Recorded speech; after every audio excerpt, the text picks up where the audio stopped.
If you want to experience moments of joy, excitement, and satisfaction, visit the Honda Summer Spectacular event, where well-qualified buyers can get 1.9% APR on the 2018 Honda Accord, part of KBB.com's 2018 Best Overall Brand. You've just entered car buying bliss.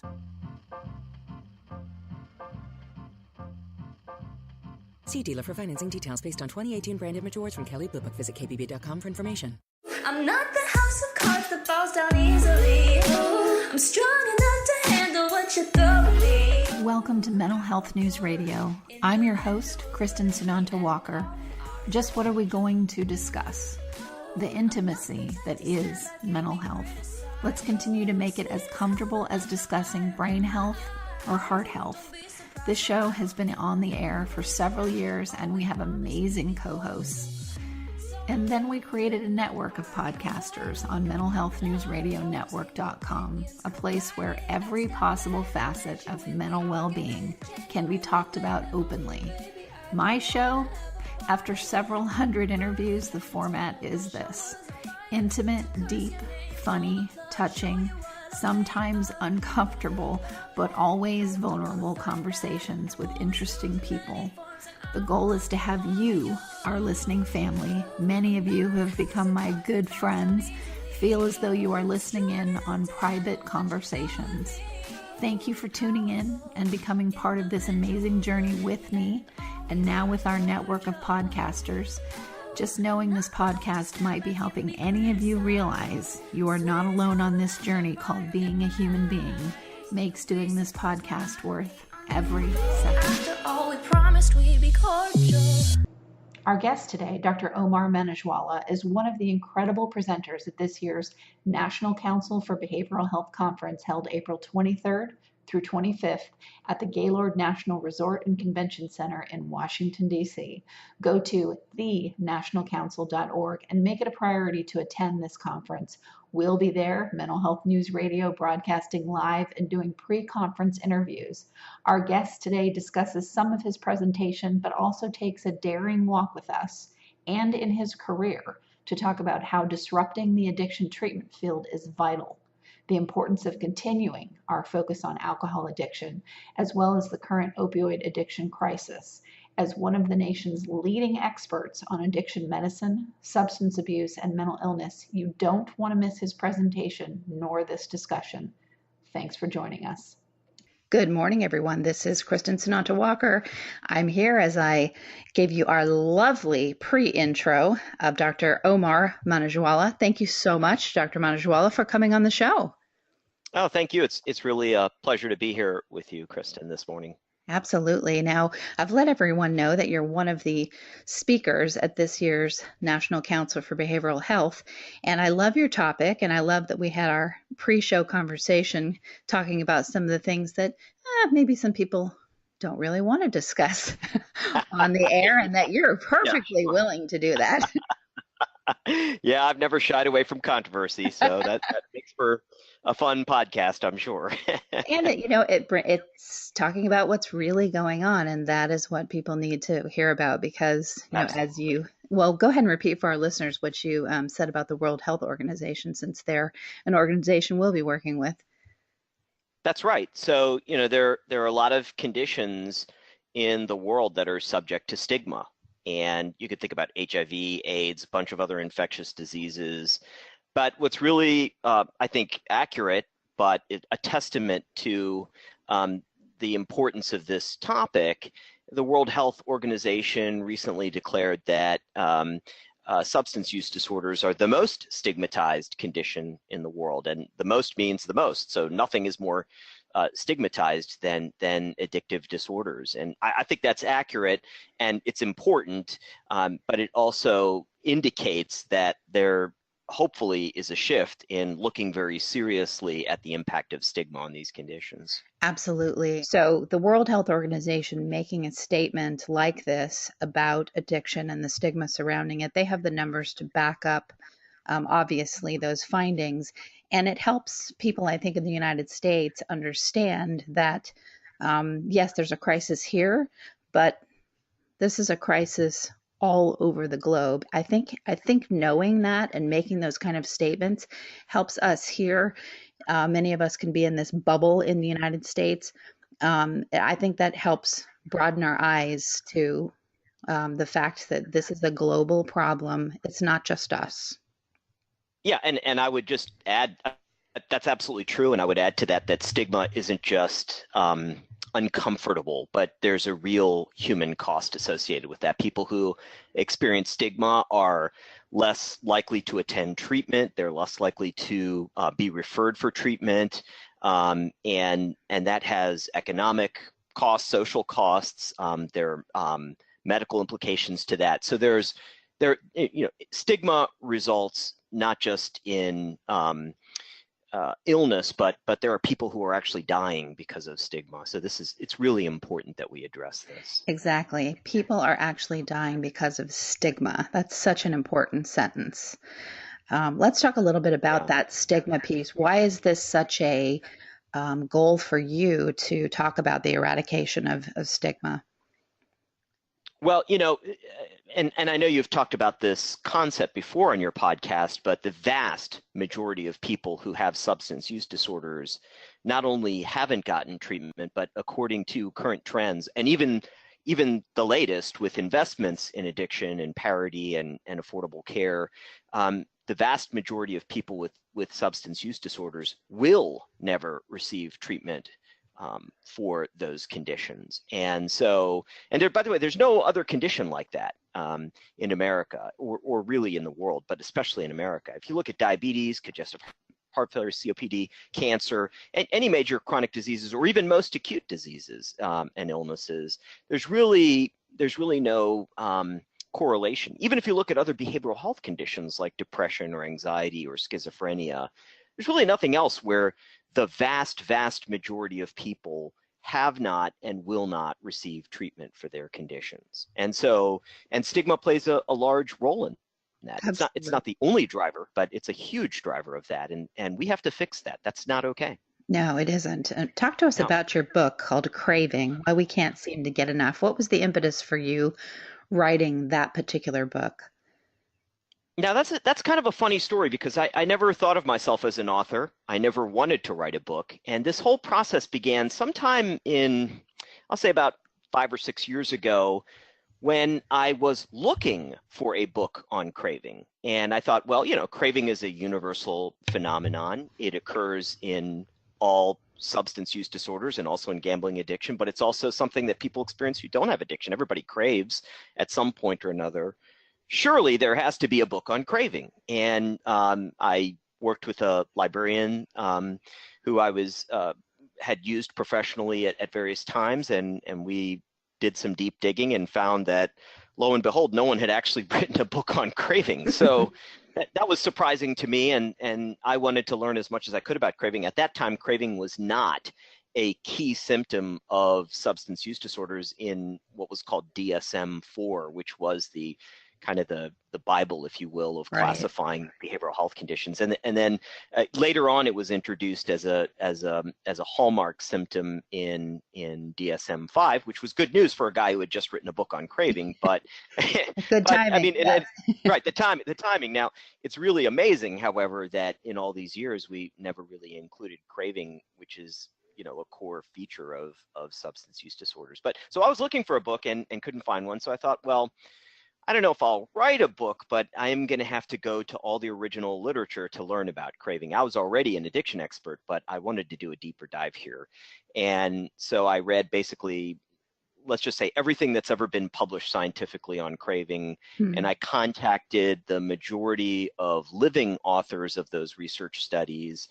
And they were very generous and spent their time, explained their research to me, et cetera. And so I spent I just went into a deep dive trying to understand this thing. And along the way, it just became clear, well, I don't want somebody else to have to repeat all this work. And plus, much of this is not in simple, understandable English. And that's, I'm not good at a lot of things, but one thing I think I'm good at is translating really complicated scientific mumbo jumbo and research into plain English. And so that's what I did with the book, which was really take everything we know about craving at that time and digest it in a way that makes sense both to professionals and scholars and treating professionals, but also to patients and their families, or just anybody who has an interest in this universal human phenomenon. And that's why I wrote Craving. Now, that's a perfect segue into what I'm going to ask you next.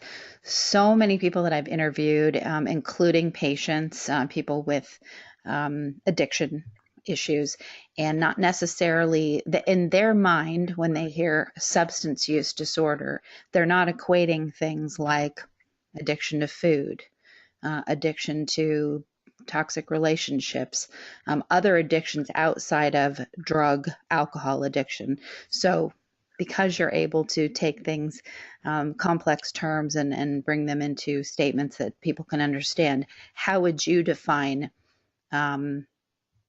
craving in terms of all of the addictions that we as human beings can succumb to?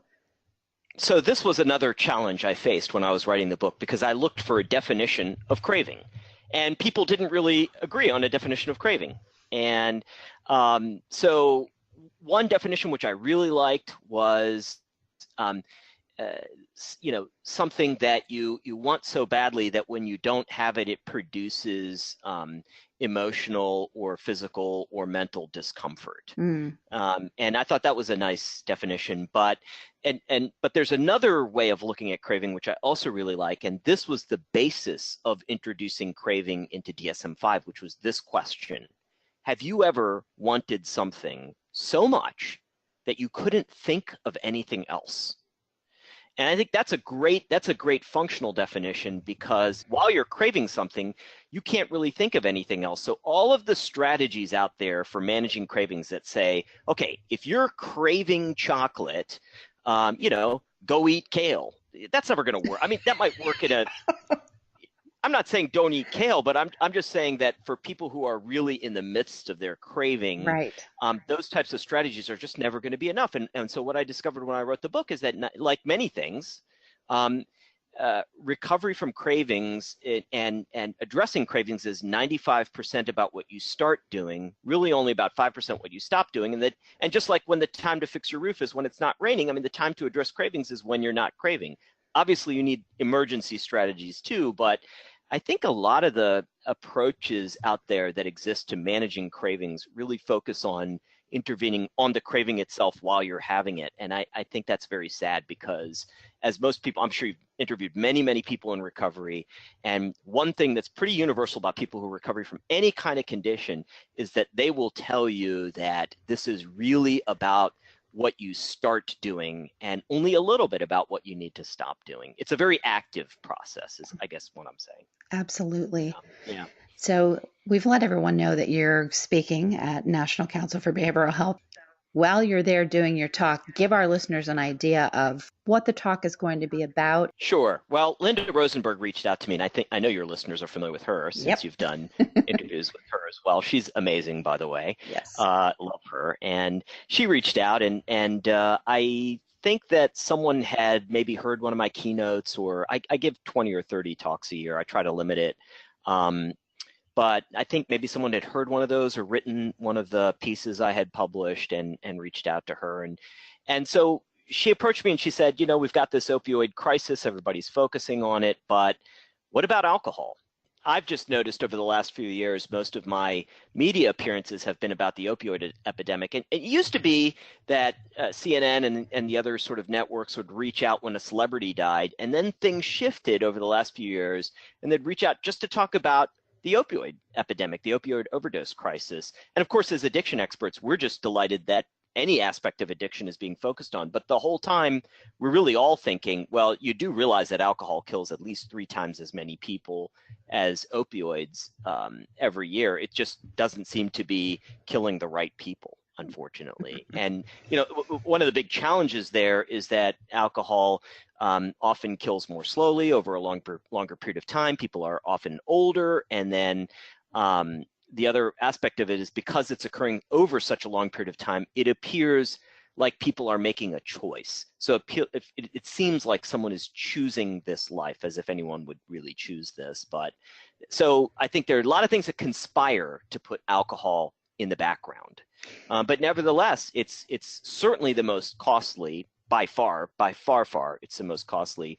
Plus, it's the most lethal, and it's one for which we have treatments available, and we've been treating it for a very long time. So it is very sad. So I thought that it was really it represented great insight and vision on the part of Linda Rosenberg to say, hey, let's make sure we focus on this. And of course, I was delighted to do it. So interesting question for you about this topic specifically. So do you think because of that you can actually, and please understand listeners when I say this, but there are people that are high functioning alcoholics and they can live a very long time, and they can be extremely high functioning. You cannot be a high functioning opioid addict. Yeah, it turns out that you can be a high five. So I think that that's something that people don't know. I spent the first few years of my addiction treatment career treating physicians who were dependent on various substances, including opioids. And we had physicians who were dependent on opioids for 5 years, 10 years, 15 years, even before they presented for their first treatment. I think your observation is on point in the sense that now with fentanyl and especially illicitly manufactured fentanyl and more IV use, that the progression of the illness tends to be more rapid and presentation occurs rapidly. But we still, even to this day, we see people with really, really long histories of opioids, but they don't make it to the front page, I think, in a lot of ways. But so we see quote unquote high functioning, and I think you're right to put that disclaimer in, because when you really get to know the wives and children of or husbands or significant others or other people close, they will often say, yeah, sure, they may function occupationally, but it would really be a lie to call these relationships functional. Absolutely. But and I think that's what you mean when you give that disclaimer. But yeah, no, we do see it with both. I do think really that some of it has to do with race, and with because the crisis, at least initially, was disproportionately affecting young white, especially in many ways suburban and rural. We did not. We were paying closer attention to it, and there are real racial biases in how we talk about this. When it was primarily African American with crack cocaine, we called it a drug war. Now we call it a crisis. Right. An entire concept, which was a lie, called crack babies. So there's huge bias and racial tones in what we choose to pay attention to as well, which is very sad. Very true, very true. Well, I'm the former spouse of might say he had a 40-year addiction to opioids, started in high school. Also, oh yeah, I lived it, and no, he was not functional at home, but the friends of mine whose spouses or they themselves were addicted to, quote unquote, only alcohol, had a different experience than I did. In terms of functionality with my wonderful ex-husband. So, it's interesting, but you're right. The addition of fentanyl and what's going on with that is the death rate is so much more front page newsworthy. Not that I'm saying that I'm giving it any sort of sparkle because of that statement, but there's a whole different connotation to it. When you add that piece to this part of addiction. No, exactly. I mean, it's about what we pay attention to. And I really do emphasize, as addiction experts, we've been waiting so long for anyone to listen to anything that, and that's why there's so many people who will say, and I've heard this directly from leadership within addiction organizations, we have to, quote unquote, use this to gain traction for the other interventions that are out there. And that's fine. I have no qualms about that. But I will tell you that I think it's insightful and visionary that National Council wants to focus on alcohol use disorders at this conference as well. And I'm honored to give a talk on it for them. I'm not doing a workshop, but I will be doing a book signing right after the talk. Gotcha. Well, I doubt we'll bump into each other. I'll be in the media room, but if I do see you. I look forward. So my last question for you, because we have so many listeners that are mental health providers. They're either, in school, or they're already practicing, or they're doing their clinical trials. I mean, they're at various stages of their career, with their choice being to move into the mental health field. So they always want to know, with a listener that's obviously chosen this as a career, why this? Was there a personal reason why this was a career choice for you? So I never set out to be an addiction expert. And like most experts who I respect in various fields, it's really my patients and their families who taught me the most. And then I would follow that up with nurses, and then ultimately other physicians and the literature. Because what ended up happening for me was I was working in Charlotte, North Carolina, and there were no addiction doctors, so people just started sending cases to me, and I acquiesced and reluctantly started treating folks who had substance use disorders. And then it grew up into a full-blown practice of substance use disorders. So I thought, well, I probably should go get specialized in this. So I went through the ASAM path. But that's how it happened. And but what really happened for me is that what I originally thought was a hope, even being a psychiatrist, it was easy to see things this way because my primary observation of people with addictions was in the emergency room. So what I saw and learned in residency was the hopelessness, but what I saw when working directly one-on-one and with the families and applying, the best practices was hope and recovery. And that was transformative for me and launched a career in this space. And that, that leads us to this moment where I'm about to give a talk, on alcohol. Yeah, and let's talk. Let's have this be. Have this be a closing for today's show.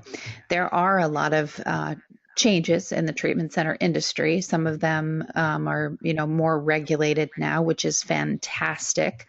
But there are still issues with how people are receiving treatment. How are you seeing this from your side of the street in terms of how the treatment industry, because it is an industry and people seem to forget the business that goes behind it. How are you seeing that change for good or for bad? So, I'm a little less hopeful about the industry itself. I feel like it's the fox guarding the hen house. Yes. And even any sort of ethical principles that have emerged, including some recent ethical position statements that have been put out by industry trade groups, have been developed largely by themselves without multiple stakeholder input. So I really feel like it's the fox guarding the hen house. And, much like I think with bookstores that were disrupted by Amazon, or the taxi industry that was disrupted by Uber, I think the addiction industry, and I'll talk about this in my talk, is ripe for disruption because there's a lack of transparency. The purchaser of services doesn't understand what they're getting. They can't compare it. There are no standardized outcomes. It's not efficient or cost effective. There's really not a solid evidence base about matching treatment approaches with the different types of conditions and categories that we face. And so anytime you have this kind of insulated, self-regulating, highly dysfunctional environment, someone's going to come along and say, hey, there's value being lost here. Let's make it better.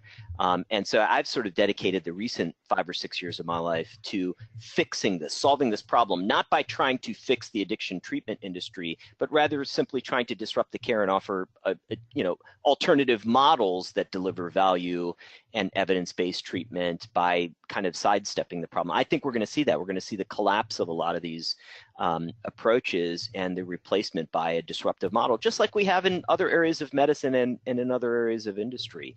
And with the iPhone, the iPod was not the first digital player; it was just the first one to get it right. And similarly, we're going to see that kind of disruption in the future of addiction treatment as well. And I think what we're going to see, it's been interesting for me to be on the interviewer side of things.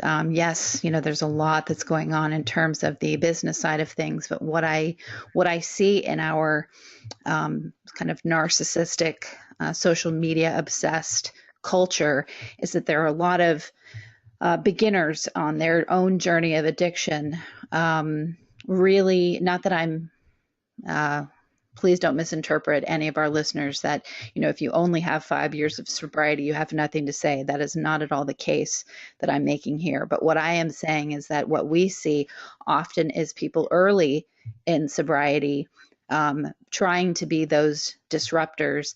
And really, they have just changed from being addicted to a substance to trying to be addicted to fame by making a lot of noise, system noise out there in this recovery effort. And they actually don't have the training to back up some of their statements.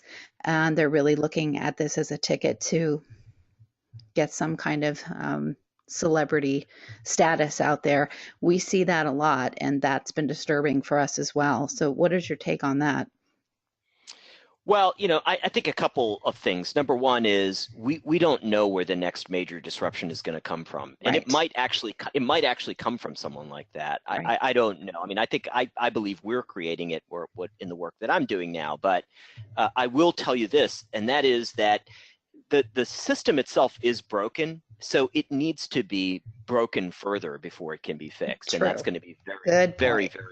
very, very uncomfortable for a lot of folks. And yeah, I think that at the end of the day, it's going to be largely about passion, integrity, values, and creativity that are going to be the drivers of this, even more so than experience. And I say that as someone who has quite a bit of experience, but I don't lean on that, because I think that at the end of the day, fixing this requires much more creativity than experience. Good point. Good point. Yeah. Well, thank you, because we've had a lot of emails about that. The statement I just made. Sure. Was very angry, and I thought, well, that'll be it'll be interesting to watch how all of this unfolds, because the end goal here is to help treat this disease that is Exactly. on all fronts. Exactly.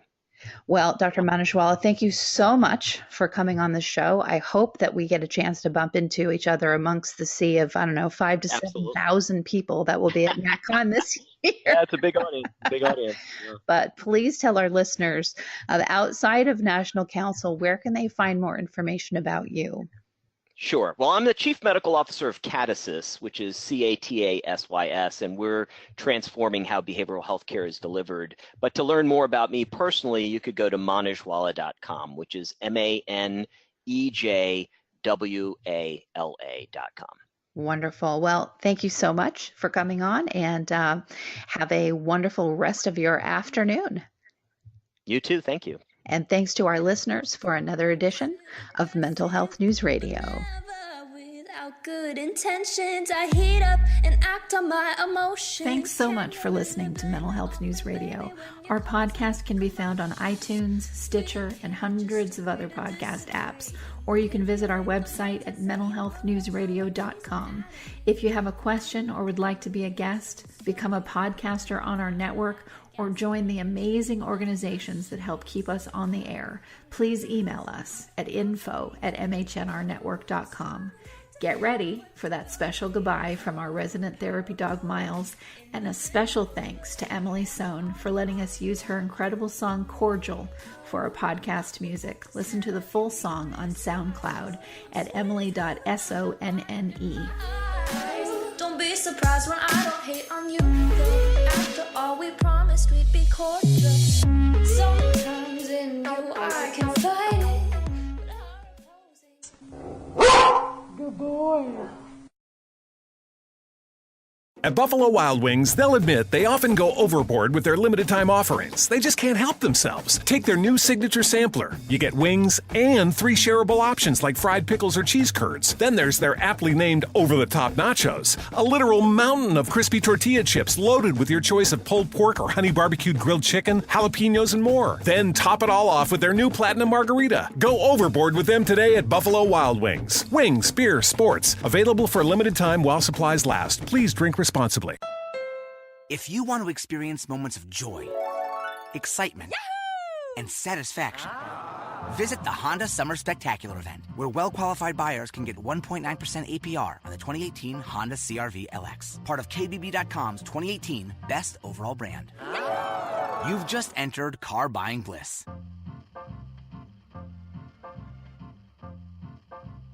See dealer for financing details based on 2018 branded matures from Kelley Blue Book. Visit kbb.com for information.